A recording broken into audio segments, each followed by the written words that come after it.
당신이 태어났을 때 당신은 울고 세상은 기뻐했다.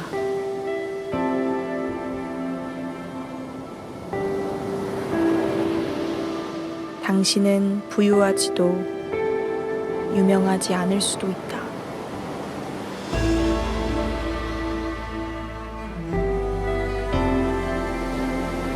친구나 가족 외에는 중요하지 않은 사람일 수도 있다.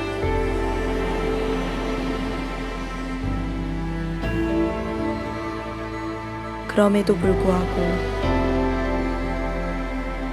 그 정도면 충분하다.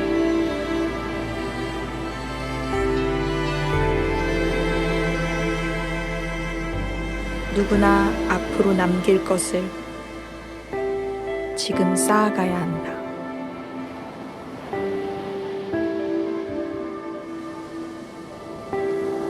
당신이 죽을 때 세상은 울고 당신은 웃을 수 있는 삶을 살아야 한다.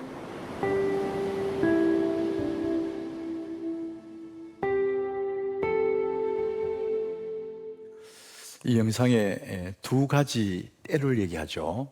날 때, 그 다음에 죽을 때. 우리 삶은요, 이 두 때 사이를 사는 것이 우리 인생이에요. 여러분들 명절 지내면서 아마 부모님의 산소나 또 할머니, 할아버지 산소에 다녀오신 분도 있을 거예요. 여러분, 모든 그 묘 앞에 이제 비석이 있는데 그 비석에는 반드시 사람의 이름이 적혀 있고 그 밑에 태어날 때와 죽었을 때 이 두 때를 기록해 놔요.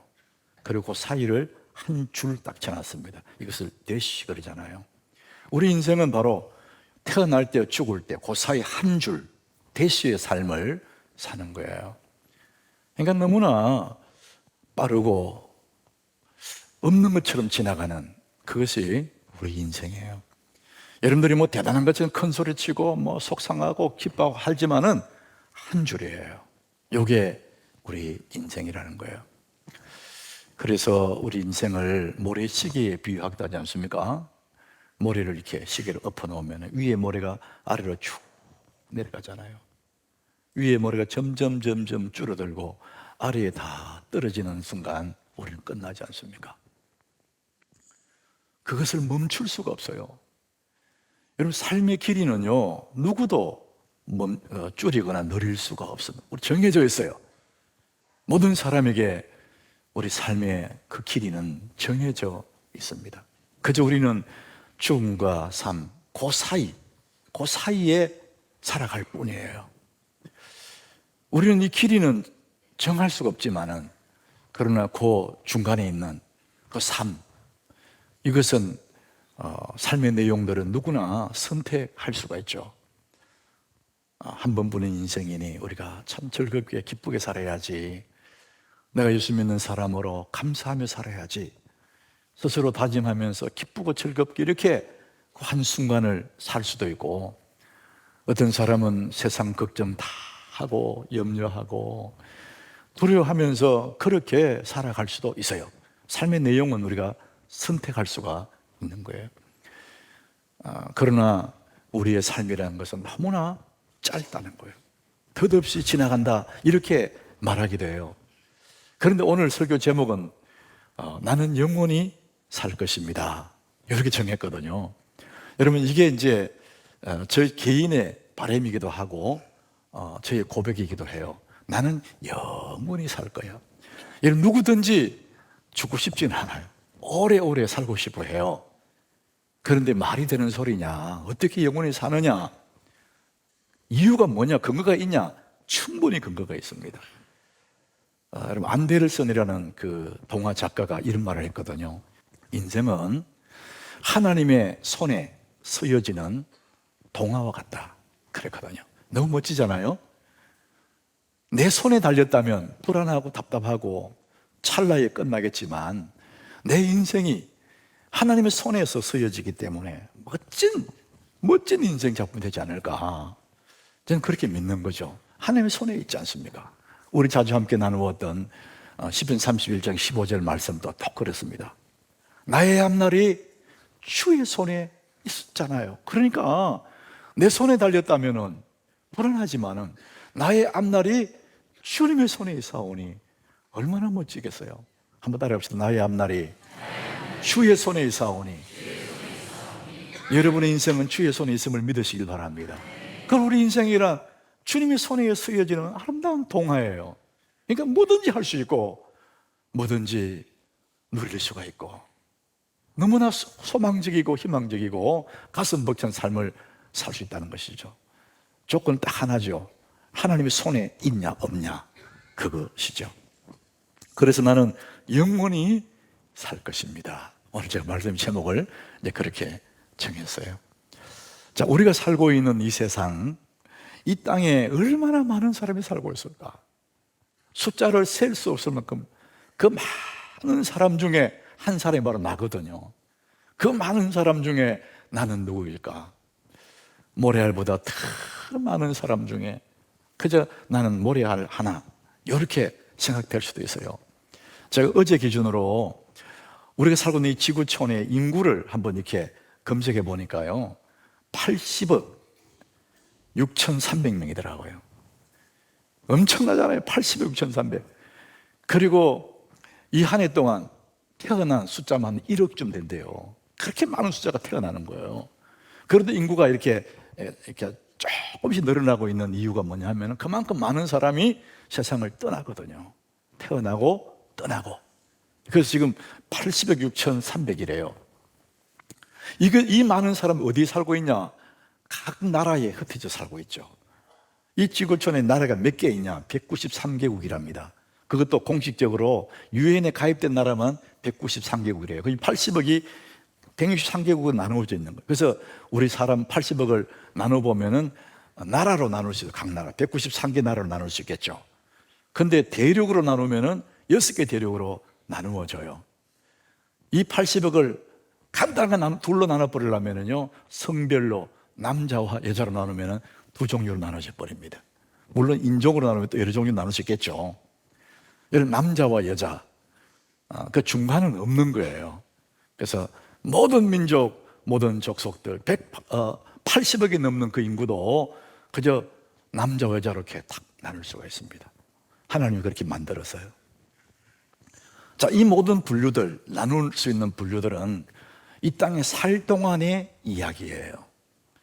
살아있을 동안에 종별로 나누고 나라별로 나누고 이게 나눌 수 있는 것이지, 이 세상 다 살고 우리가 이 세상을 떠날 때, 우리가 죽을 때는 그거 아무 의미가 없어요. 남자냐 여자냐 그거 문제가 되지 않습니다. 대한민국 사람이냐 북한 사람이냐 아무 의미가 없어요. 황인종인지 백인인지 흑인인지 그것도 상관이 없습니다. 우리가 마지막 이 세상 떠날 때에 우리를 딱 나누는 조건 딱 하나입니다. 예수 그리스도에 대해서 너는 어떻게 생각하냐? 그 하나로 영원히 나누어져 버립니다. 여러분, 오늘 우리 읽은 말씀이 그렇습니다. 본문 19절에 이런 말씀이 나와요. 그러므로 예수님이 이제 제 아들을 다 불러 모아 하시는 말씀이죠. 너희는 가서 모든 민족을 제자로 삼으라. 모든 민족이라고 그랬어요. 이 모든 민족, 이것을 나누어서 마지막에는 세례를 베풀고, 세례를 받았냐 안 받았냐, 이 말은 예수 믿냐 안 믿냐, 믿는 사람은 세례를 받을 것이요 안 믿는 세례를 안 받았잖아요. 그래서 그 많은 80억이 넘는 사람들을 딱 뭘로 나누느냐면은 예수 믿는 사람과 안 믿는 사람으로 그렇게 구분이 된다는 것이죠. 그래서 마지막에 이 세상 떠날 때는 딱 한 가지 조건으로, 영혼으로 나누어집니다. 예수 믿는 사람과 안 믿는 사람으로. 이게 너무나 중요하잖아요. 그래서 영원히 살 수도 있고 영원히 형벌에 들어갈 수도 있습니다. 자, 우리가 예수 믿는 거 너무 단순한 것 같은데, 이 80억에 있는 사람들 중에 믿는 자와 안 믿는 자 나눌 수 있는데 세분화시키면 세 종류로 나눌 수가 있어요. 첫 번째는 뭐 볼 것도 없이 예수 안 믿는 사람들입니다. 이 땅에 와서 헛되이 살다가 떠나버리는 거예요. 아무것도 아니에요. 그 삶 자체가 의미가 없어요. 대단한 일을 했다 할지라도 그가 예수 안 믿었다, 아무 의미가 없는 이게 첫 번째 사람들입니다. 자, 두 번째 사람들은 17절이에요. 예수를 배웠고 경배하나. 아직도 의심하는 사람들, 예수를 의심하는 거예요. 분명히 예수를 믿는 사람들입니다. 제자들이고 500명의 형제들입니다. 그런데 예수를 보면서도 예수를 배웠고 경배도 해요. 예배도 드립니다. 그런데 아직도 의심합니다. 확신이 없는 거예요. 이분이 진짜 부활하신 예수 맞나? 안 맞나? 우리 예수 믿는 사람들 중에서도 늘 흔들흔들 하는 사람이에요. 예배도 드리고 교회 와서 헌금도 하고 봉사도 하는데 믿음이 확실하잖아요. 세상에 갔다가 왔다가 또 주저앉았다가. 이 두 번째 사람, 의심하는 자가 있다는 것입니다. 자, 세 번째 사람들이 있습니다. 베드로전서 1장 8절. 이 사람은 어떤 사람이냐? 예수를 너희가 보지 못하여서나 사랑한대요. 믿는 것 정도가 아니라 너무 사랑하는 거예요. 예수님을 본 적도 없는 예수를 사랑하는 겁니다. 이제도 보지 못하나 믿고 말할 수 없는 영광스러운 즐거움으로 막 기뻐한다는 거예요. 확신을 가지고 그분을 사랑하고 기뻐하는 이런 사람들이 있다는 것입니다. 여러분은 이 셋 중에 어디에 속하십니까? 의심하는 사람도 있고 확신에 차 있는 사람도 있고.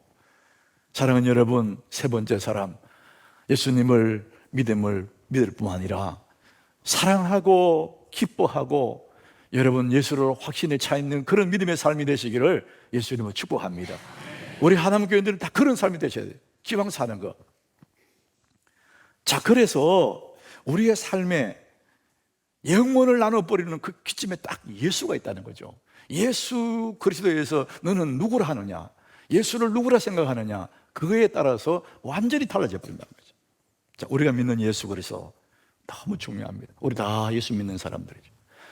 자, 우리가 믿는 그 예수는 누구냐? 예수에 대해서 분명하게 5가지 요소가 있습니다. 이 5가지 요소 중에 하나라도 빠지면은 우리가 믿는 예수가 아니에요. 자, 5가지 제가 말씀드릴게요. 첫 번째 우리가 믿는 예수가 어떤 예수냐? 마태복음 1장 23절. 보라, 처녀가 잉태하여 아들을 낳을 것이요 그의 이름은 임마누엘이라 하리라. 우리가 믿는 첫 번째 그 예수는 어떤 분이냐 하면은 마리아의 몸에, 처녀의 몸에 성령으로 잉태하고 태어났다는 겁니다.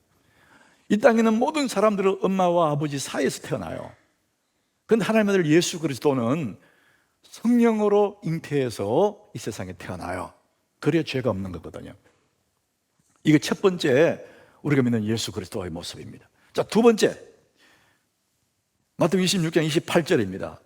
이것은 죄사함을 얻게 하려고 많은 사람을 위하여 흘리는 바 곧 나의 피 언약의 피니라. 대속의 죽음이에요. 우리는 모두 다 내 죄 때문에 죽어요. 우리의 허물로 인해 죽습니다. 그러나 예수 그리스도는 대속의 죽음, 많은 사람을 위하여 흘리는, 대신 흘리는 그 죽음, 그 대속의 죽음이 두 번째입니다. 이것이 우리가 믿는 예수 그리스도의 두 번째 모습이에요. 자, 세 번째 고린도서 15장 4절. 장사 지내며 되셨다가 성경대로 사흘 만에 다시 살아났다. 굉장히 중요하죠. 모든 사람은 죽으면 끝인데 예수는 죽었다가 죽음에서 살아나셨다. 이게 세 번째 중요한 예수 그리스도의 모습입니다. 자, 네 번째 사도행전 1장 9절입니다. 이 말씀을 마치시고 그들이 보는데 올려져 가시니 구름이 그를 가리어 보이지 않게 하더라. 예수님이 수많은 사람 보고 내서 구름 타고 하늘로 올라가시는 거예요. 그래서 예수 그리스도의 성천입니다. 예수님은 하늘로 성천하셨어요. 이것이 네 번째 우리가 믿는 예수님의 모습이에요. 마지막 다섯 번째 요한계시록 1장 7절 우리 같이 읽어봅니다. 볼지어다 그가 구름을 타고 오시리라. 각 사람이 눈이 그를 보겠고 그를 찌른 자도 볼 것이요 땅에 있는 모든 족속이 그로 말미암아 애곡하리니 그러하리라. 아멘. 다시 오실 예수, 따라합시다. 다시 오실 예수. 예수님은 이 세상에 다시 오신다는 거예요. 이 5가지 처녀의 몸에 잉태하셔서 태어나셨어요. 대속의 죽음을 십자가에 죽으셨어요. 부활하셨습니다. 하늘로 성천하셨습니다. 그리고 다시 오십니다. 이 5가지, 이게 중요한 우리가 믿는 예수 그리스도십니다. 이것을 요약해서 우리가 알기 쉽게 딱 요약해 놓은 게 뭐냐? 사도신경이에요. 여러분 사도신경 암송하셨잖아요. 전능하신 이를 만드신 하나님 아버지를 내가 믿사오며, 이제 하나님에 대한 얘기를 해서 성부 하나님, 그 외아들 우리 주 예수 그리스도를 믿사오니 이는, 그 다음에 이제 첫 번째 뭐죠? 그 다음에 성령으로 잉태하사 공정여 나에게 나시고, 자, 두 번째 본디오 빌라도에게 고난을 받으사 십자가에 못 박혀, 예수 대속의 죽음이죠. 자, 세 번째 장사한 지 사흘 만에 죽은 자 가운데서 다시 살아나셔서 부활입니다. 네 번째 하늘로 오르사 전능하신 하늘 우편 앉아 계시다가, 자, 다섯 번째 산자와 죽은 자를 심판으로 오시리라. 심판주 예수, 다시 오실 예수입니다. 여러분, 이 다섯 가지 예수, 이 중에 너 하나만 빠져도 이단이 되고, 이 중에 하나만 빠져도 예수가 우리 구주가 될 수가 없습니다. 이분이 예수 그리스도십니다. 자, 여러분, 이 예수님이 나에게 어떤 분이냐 이거죠. 이 예수님이, 사람들은 예수님, 그래, 역사 속에 왔다 갔지. 중학교 고등학교에서 배우는 게 뭐냐, 4대 성년, 세계 역사에서 4대 성년을 얘기해요. 그러면 예수, 석가모니, 공자, 소크라테스, 이렇게 말하는 사람도 있어요. 근데 옛날에는 소크라테스라 그랬어요. 어쨌든 세상 사람들은 예수님을 역사 속의 한 인물로 기억은 해요. 근데 소크라테스나 공자나 석가나 그 반열에 훌륭한 분 맞아, 그분들 훌륭해, 이렇게 생각합니다. 그러면 나와 아무 상관이 없습니다. 예수는 그런 예수는 아닙니다. 역사에 훌륭한 그런 한 인간이 아니에요. 그는 하나님의 아들 예수 그리스도, 그는 성령으로 잉태했고 대속의 죽음을 죽으셨고 부활하셨고 하늘로 승천하시고 다시 오실 심판주로 다시 오실 그 예수가 우리가 믿는 예수 그리스도란 말이죠. 그 예수를 나와는 어떤 관계냐, 너는 나를 누구로 하느냐 예수님 물었거든요. 여러분, 세례문답할 때 물어보지 않습니까? 가장 중요한 물음이 예수님이 당신이 누굽니까? 이렇게 묻는 거거든요. 예수님 나의 구주입니다. 그래야 세례를 주잖아요. 그럼 나이가 들면은 그거 잘 암송을 못하니까 세례문답을 앞둔 시어머니에게 며느리가 가르친 거예요. 어머니, 다른 거는 다 잊어버려도 목사님이 예수님이 누구 죄 때문에 죽었습니까? 묻거든. 내 죄 때문에 죽었다. 그 얘기는 꼭 해야 됩니다. 그래야 세례 받습니다. 엄마가 그걸 기억한 거예요. 목사님이 세례문답했습니다. 할머니, 예수님이 십자가에 죽으셨는데 누구 죄 때문에 죽었습니까? 그랬더니 우리 며느리 죄 때문에 죽었다. 왜냐하면 며느리가 가르쳤거든. 여러분, 그게 맞는 말은 맞아요. 며느리 죄 때문에 죽었어요. 중요한 건 뭐냐, 내 죄 때문에 죽었어, 내 죄. 그래 내가 세례를 받는 거예요. 많은 사람들이요, 우리 엄마 아버지가 신앙이 좋으니까 내가 구원받는 줄 알아요. 여러분, 신앙은 1대1이에요 예수 그리스도를 나의 구주로 믿어야 내가 구원받는 것입니다. 예수님은 당신에게 누구냐 이거죠. 그걸로 영원히 갈려버린다는 것입니다. 아가서 2장 3절에 이런 말씀이 있어요. 이 남자들 중에 나의 사랑하는 자, 솔로몬을 얘기하죠. 근데 이게 결국은 교회가, 성도가 예수님을 비유하는 겁니다. 남자들 중에 나의 사랑하는 자는 숲을 가운데 사과나무 같다. 숲은 뭐냐, 역사 속에 걸출한 인물들을 말하는 거예요. 뛰어난 사람들, 대단한 사람들, 와 할만한 그런 사람들. 겉으로 보기에는 숲을 같대요. 무성해, 대단하구나. 근데 가보니까 아무것도 열매가 없어. 남자들 중에 내 사랑은 예수 그리스도는 말이죠, 숲을 가운데, 그 많은 사람들 가운데 사과나무 같은 생명이 있다는 거예요. 그래서 내가 그 그늘 앉아서 심히 기뻐하였고 그 열매는 내 입에 달았구나. 예수님만이 생명을 줄 수 있는 분이에요. 인간은 다 수풀에 불과해.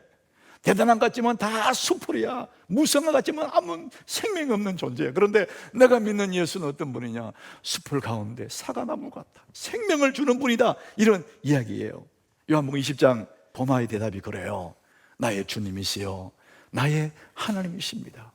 따라합시다. 나의 주시여 나의 하나님이십니다. 여러분의 예수가 여러분이 누구냐 물을 때 나의 하나님이시며 나의 주님이십니다. 여러분 고백이 있기를 축복합니다. 그럼 여러분들은 영원한 존재가 되는 거예요. 나의 하나님, 나의 주님, 그 고백이 우리에게 정말 필요한 고백이라는 것이죠. 자, 우리는 영원히 사는 길이 있어요. 그 예수도 십자가에 죽으시고 부활하신 다시 오실 그 예수를 나의 하나님, 나의 구주로 믿는 사람에게는 영원히 어떻게? 천국에서 영원히 살지 않습니까? 요한복음 3장 16절, 우리가 암송할 만큼 귀한 말씀인데 우리가 읽어봅니다. 하나님이 세상을 이처럼 사랑하사 독생자를 주셨더니 이는 그를 믿는 자마다 멸망하지 않고 영생을 얻게 하려 하시니라. 예수 그리스도 그 한 분을 믿는 자는 피부색과 상관없이, 나라와 상관없이, 빈부귀천 상관없이 그를 믿는 자마다 멸망하지 않고 영생을 얻는다. 영원히 사는 삶이 되죠. 영원히 eternal life, 영원히 사는, 예수님 믿으면 그렇게 된다는 것이죠. 어디서? 천국에서, 영원 무궁 세계에서 주와 함께 희락 속에 그렇게 살아가. 여러분, 그날 한번 생각 없어 너무 가슴 벅차지 않습니까? 영원 무궁한 세계에. 자, 그러면은 천국에서 영원히 사는 것은 알겠는데 이 땅에서는 그럼 어떻게 영원히 사냐? 여러분, 이 땅에서도 우리가 영원히 사는 길이 있어요. 지난 주일날 우리 함께 나누었던 말씀 제목이 그렇습니다. 나는 어떤 사람으로 기억되고 싶은가? 여러분은 어떤 사람을 기억되고, 사람들의 기억 속에 내가 살잖아요. 나는 가고 없는데 다른 사람들의 기억 속에 내가 존재하거든요. 기억 속에 사는 방법이 있어요.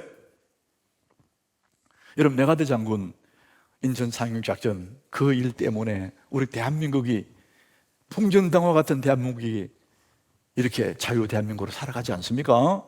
그 메가드 장군이 이제 군 복무를 다 마치고 마지막 회고하면 연설할 때 그 연설문이 굉장히 우리 마음속에 남는, 사람들이 회자하는 그 연설문이 있지 않습니까? 노병은 죽지 않는다.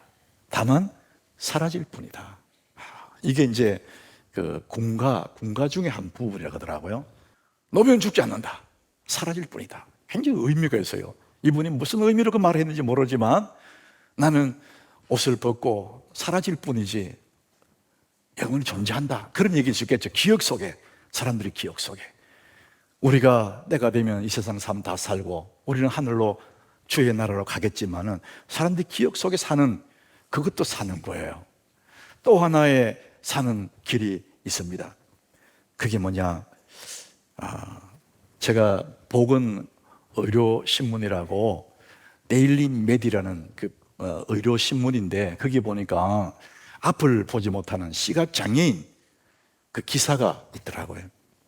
53세 된 시각 장애인인데 이분이 앞을 못 보니까 교통사고가 났어요. 그래서 이 사람이 식물인간이 된 거예요. 코마 상태라 그러잖아요. 그렇게 되니까 이건 평소에도 늘 가족들이 그 얘기했답니다. 내가 죽으면 내 장기를 다 기증해라.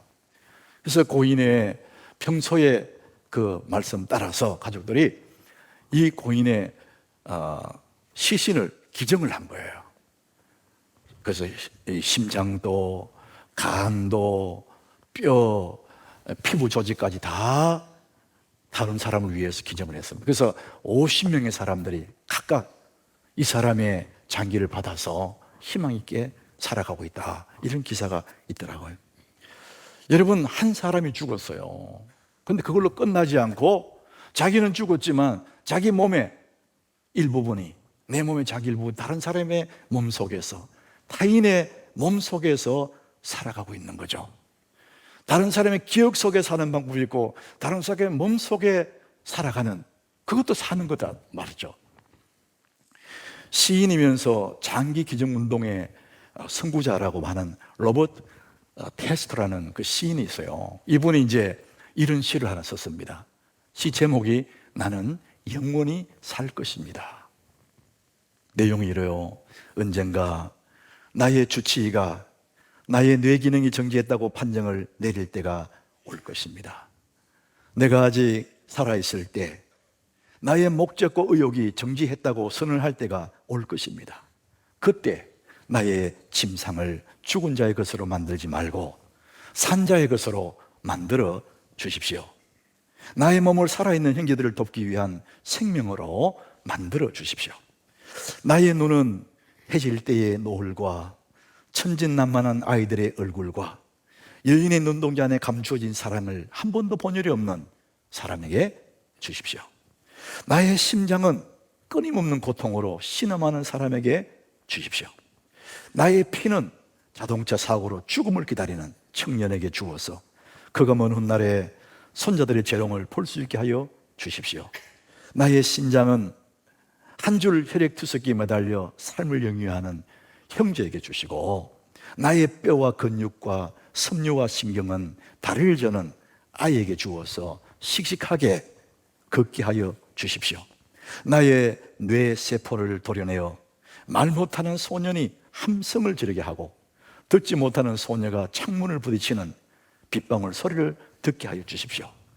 그 외에 나머지는 다 태워서 재로 만들어 들꽃이 무성하게 자라도록 바람결에 뿌려 주십시오. 마지막 부분 이렇게 했습니다. 내가 부탁했던 이 모든 것들을 지켜준다면 나는 영원히 살 것입니다. 나는 영원히 사는 방법이 뭐냐? 나는 죽지만 내 몸의 일부분이라도 타인의 몸 속에서 나는 그렇게 영원히 살고 싶다, 이 얘기를 하는 거예요. 여러분, 이것만 해도 대단한 거잖아요. 사람들이 기억 속에 존재하는 사람, 다른 사람의 몸 속에 존재하는 그 삶, 대단한 거죠. 그러나 이것보다 더 확실한 영원히 사는 길이 있습니다. 자, 예수님이 우리에게 보여주신 그거예요. 예수님이 이제 500명이 보는 앞에서, 제 아들을 보는 앞에서 하늘로 구름을 타고 올라가시거든요. 주님은 떠나셨잖아요. 그런데 남겨진 사람들은 제자입니다. 제자. 몇 명의 제자가 남았어요. 그런데 그 몇 명의 제자가 이 땅에 수많은 복음을 선포하지 않습니까? 예수님은 가고 없는데 그들이 예수의 일을 하고 있지 않습니까? 우리가 이 땅에 영원히 사는 길, 가장 좋은 길은 뭐냐? 한 영혼을 구원해서 그 사람을 제자로 남기는 것입니다. 사람의 기억에 좋은 기억 남기는 것도 참 좋고, 사람의 몸속에 내 장기 일부가 살아가는 것도 참 좋지만은, 한 영혼을 구원해서 제자가 되어서 나는 가고 없어도 계속해서 복음을 전하는 내 일을 계속하면, 그럼 나는 영원히 사는 것이죠. 자, 우리 다시 오늘 19절, 20절 우리 같이 읽어보겠습니다. 그러므로 너희는 가서 모든 민족을 제자로 삼아 아버지와 아들과 성령의 이름으로 세례를 베풀고 내가 너희에게 분부한 모든 것을 가르쳐 지키라. 볼지어다 내가 세상 끝날까지 너희와 항상 함께 있으리라 하시니라. 주님은 우리에게 분부하셨어요. 너희들이 영원히 사는 길이 있어. 그게 뭐냐? 모든 족속으로 제자를 삼으라는 거예요. 예수 믿는 정도가 아니라 잘 믿는 사람으로 영혼을 구원하고 그를 잘 양육해서 좋은 사람을 남기면은 너는 그 사람을 통해서 영원히 사는 거야. 그 한 사람이 내가 영혼을 구원했을 뿐만, 한 영혼만 구원했을 뿐인데 그 사람 또 다른 사람을 500여 같이 수많은 영혼들이 배불리고 12광줄이 남는 정말 멋진 인생이 될 수가 있다는 것입니다. 사랑하는 여러분, 이 땅에 산 날 동안에 가장 가치 있는 일이 있다면 많은 재물을 모으고 높은 자리 차지하는 것도 가치 있겠지만, 그보다도 더 가치 있는 일이 있다면 예수 그리스도의 이름으로 한 영혼을 구원하고 그 사람을 제자로 남겨놓는, 사람 남기는 일이 가장 멋진 삶이라는 사실을 여러분 믿으시길 바랍니다. 우리는 언젠가 떠나게 될 거예요. 불언간에 갈지도 몰라요. 그러나 내가 할 수 있는 가장 보람 있는, 가장 소중한 일이 있다면 영혼을 구원하고 하나님의 제자로 삼는 것입니다. 그 영혼을 돌보는 일이 얼마나 소중합니까? 여러분, 할 수만 있으면 주일학교 교사로 지원하십시오. 목장에 목자로 지원해서 한 영혼을 돌보고 세우세요. 1:1 제자 양육 익반에 들어와서 양육자가 되십시오. 우리는 마음 놓고 그 영혼들을 구원하고 그 영혼들을 길러내는 일에 내 인생을 투자한다면 나는 영원히 사는 길을 선택하는 사람들입니다. 사랑하는 여러분, 열광, 보리떡 5개 물고기 또한 너무나 미미하지 않습니까? 그 아이가 혼자 먹어버리면 끝나는 아무것도 아니에요. 어쩌면 우리는 그 아이처럼 미미한 존재일 수도 있고, 보리떡 5개 물고기 두 마리처럼 아무런 가치 없는 인생일 수도 있어요. 그건 나 혼자 먹고 끝나면 끝일 수도 있어요. 그리고 슬슬 떠날 수도 있습니다. 그러나 5,000명을 행복하게 만들고 12광주를 남는 그 멋진 삶을 선택할 수 있으면 그게 뭐냐? 영혼을 구원하는 겁니다. 한 사람을 하나님의 제자로 만들어가는 것입니다. 나는 한 영혼을 구원했지만은 그 사람 속에서 수많은 사람이 구원받을 수 있는 그런 가능성이 우리에게 있지 않습니까? 사랑하는 여러분, 여러분의 인생 길지 않습니다. 우리의 삶은 속히 지나갑니다. 살아있을 동안에 할 수 있는 가장 소중한 일, 가장 가치 있는 일은 영혼을 구원하는 것입니다. 복음을 전하십시오. 사랑을 남기십시오. 그러면 여러분은 영원히 살게 되는 것입니다. 이 복이 있기를 예수 이름으로 축복합니다.